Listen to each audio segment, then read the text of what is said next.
అండి. నమస్తే. Welcome to my channel Sri Paru vlogs. ఈరోజైతే హెల్తీ అండ్ టేస్టీగా ఉండే పెండ్లం వేపుడు, అలాగే దానికి కాంబినేషన్‌గా పప్పు, టమాటాను కూడా ఎలా ప్రిపేర్ చేయాలో ఈ వీడియోలో చూసేద్దాం. ఫస్ట్ అయితే ఇక్కడ మేము తీసుకున్న ఈ కూర పెండలాన్ని ఇలా కత్తిపీటతో అయితే కట్ చేసుకుంటున్నాము. మీరు నైఫ్‌తో గానీ, పీలర్‌తో గానీ పీల్ చేసుకోవచ్చు. ఇలా కట్ చేసేటప్పుడే మనకి లోపల దుంప ఇలా తెల్లగా కనిపించాలి. ఇప్పుడు ఈ పెండలాన్ని ఇలా మనం వాటర్‌లోకి కట్ చేసి పెట్టుకోవాలండి. ఇప్పుడు ఈ దుంప ముక్కలను ఒక 2 టైమ్స్ వాటర్‌లో వాష్ చేసుకున్న తర్వాత, ఇక్కడ చూస్తున్నారు కదండీ! రైస్ కడిగిన వాటర్‌ను ఇలా ఒక బౌల్‌లోకి కలెక్ట్ చేసి పెట్టుకోవాలండి. ఇప్పుడు ఈ వాటర్‌లో మనం ఈ దుంప ముక్కలను వేసుకొని ఇలా నీట్‌గా ఒకసారి వాష్ చేసుకోవాలండి. ఉప్పు, పసుపు లాంటివి ఏం వేయాల్సిన అవసరం లేదండి. ఒకసారి ఇలా నీట్‌గా వాష్ చేసుకుంటే సరిపోతుంది రైస్ వాటర్‌లో. ఇక్కడ పప్పు, టమాటా కోసం ఒక 3 పెద్ద సైజు టమాటాలను కట్ చేసి పెట్టుకోవాలి. అలాగే ఒక 4 పచ్చిమిర్చి, ఒక ఉల్లిపాయను కూడా కట్ చేసి పెట్టుకోవాలండి. అలాగే పోపు దినుసుల కోసం ఒక 3 ఎండుమిర్చి, ఒక 10 వెల్లుల్లి రెమ్మలు, కొద్దిగా ఆవాలు, జీలకర్ర, అలాగే కొంచెం కరివేపాకు తీసుకోవాలండి. ఇక్కడైతే రైస్ కుక్కర్‌లో పప్పు, టమాటా కోసం ఒక గంట సేపు నానబెట్టుకున్న పప్పును, అలాగే మనం కట్ చేసి పెట్టుకున్న టమాటా, పచ్చిమిర్చి ముక్కలు వేసుకొని స్టీమ్ చేసుకోవాలి.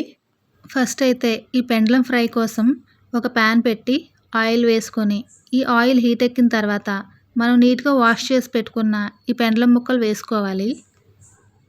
ఈ ముక్కలన్నీ కూడా ఆయిల్‌లో కలిసేలాగా గ్యాస్‌ని హై ఫ్లేమ్‌లో పెట్టుకుని కలుపుకోవాలి. ఇప్పుడు దీనిలోకి ఒక 1/2 స్పూన్ పసుపు వేసుకుని ఇలా ముక్కలన్నిటికీ కూడా ఈ పసుపు బాగా పట్టేలాగా కలుపుకోవాలి. ఇలా కలిపిన తర్వాత గ్యాస్‌ను లో ఫ్లేమ్‌లో పెట్టుకుని మూత పెట్టి ఒక 10 నిమిషాలు మగ్గించుకోవాలి.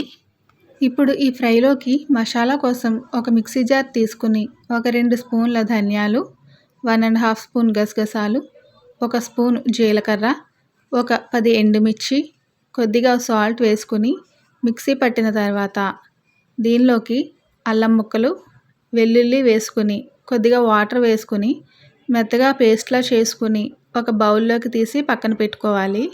ఒక 10 నిమిషాల పాటు మగ్గిన తర్వాత మూత తీసి ఇలా ఒకసారి కలుపుకోవాలి. ఇలా కలిపిన తర్వాత మరలా మూత పెట్టి ఇంకొక 10 నిమిషాలు లో ఫ్లేమ్‌లోనే మగ్గించుకోవాలి. ఇవి మగ్గేలోపు పప్పు, టమాటా కోసం మనం తాలింపు వేసుకుందాము. ఇక్కడ ఒక కడాయి పెట్టుకుని కొద్దిగా ఆయిల్ వేసుకుని, ఈ ఆయిల్ హీట్ ఎక్కిన తర్వాత మనం రెడీ చేసి పెట్టుకున్న ఈ పోపు దినుసులన్నీ వేసుకుని కలుపుకోవాలి. ఈ పోపు దినుసులన్నీ కూడా మీడియం ఫ్లేమ్‌లో గోల్డెన్ బ్రౌన్ కలర్ వచ్చేంత వరకు దగ్గరుండి కలుపుతూ ఉండాలి. ఇక్కడైతే ఒక 10 నిమిషాలు ఈ పెండలం ముక్కలు మగ్గిన తర్వాత, అంటే మొత్తం ఒక 20 నిమిషాల పాటు లో ఫ్లేమ్‌లో మగ్గిన తర్వాత మూత తీసి ఇలా ఒకసారి కలుపుకోవాలి. ఇప్పుడు దీనిలోకి మనం రెడీ చేసుకున్న మసాలా పేస్టును ఒక 2 స్పూన్ల వరకు యాడ్ చేసుకోవాలి. ఈ మసాలా పేస్ట్ వేసిన తర్వాత ముక్కలన్నిటికీ బాగా పట్టేలాగా కలుపుకోవాలి. ఇలా కలుపుకొని మూత పెట్టి ఒక 5 నిమిషాలు లో ఫ్లేమ్‌లో మగ్గించుకోవాలి. 5 నిమిషాల తర్వాత మూత తీసి కొద్దిగా సాల్ట్ వేసుకోవాలి. ఇప్పుడు ఈ సాల్ట్ అంతా కూడా ముక్కలకు బాగా కలిసేలాగా కలుపుకున్న తర్వాత దీనిలోకి ఒక 1/2 గ్లాస్ వాటర్ యాడ్ చేసుకోవాలి. ఇలా ముక్కలన్నిటిని ఒకసారి మెదుపుకొని మూత పెట్టి ఈ వాటర్ తెరలేదాకా గ్యాస్‌ను ఒక నిమిషం హై ఫ్లేమ్‌లో పెట్టుకుని తర్వాత లో ఫ్లేమ్‌లోకి మార్చుకోవాలి. ఇక్కడైతే రైస్ కుక్కర్‌లో మనం పెట్టిన ఈ పప్పు, టమాటా రెండూ కూడా మనకి చక్కగా మగ్గిపోయాయి. అలాగే మనం ఫ్రై చేసుకుంటున్న ఈ పోపు దినుసులన్నీ కూడా గోల్డెన్ బ్రౌన్ కలర్‌లోకి వచ్చేసాయి. ఇప్పుడు దీనిలోకి మనం స్టీమ్ చేసుకున్న ఈ పప్పు, టమాటాలను వేసుకోవాలండి.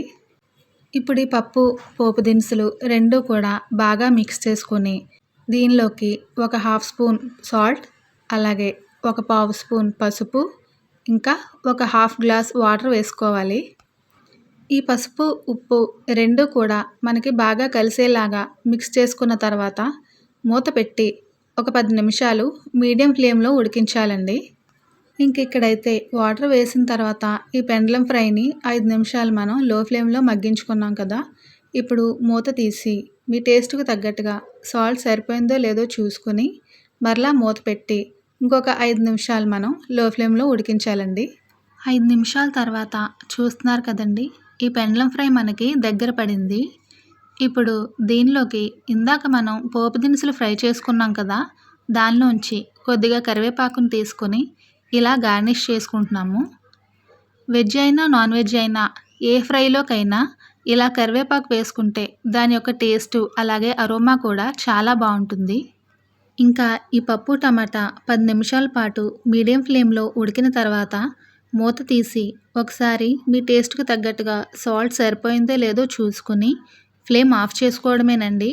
ఈ పప్పు టమాటా మనకి రెడీ అయిపోయినట్లే. చూసారు కదండీ! ఎంతో టేస్టీ అండ్ హెల్తీ రెసిపీ అయిన పప్పు టమాటా అలాగే పెండలం ఫ్రై.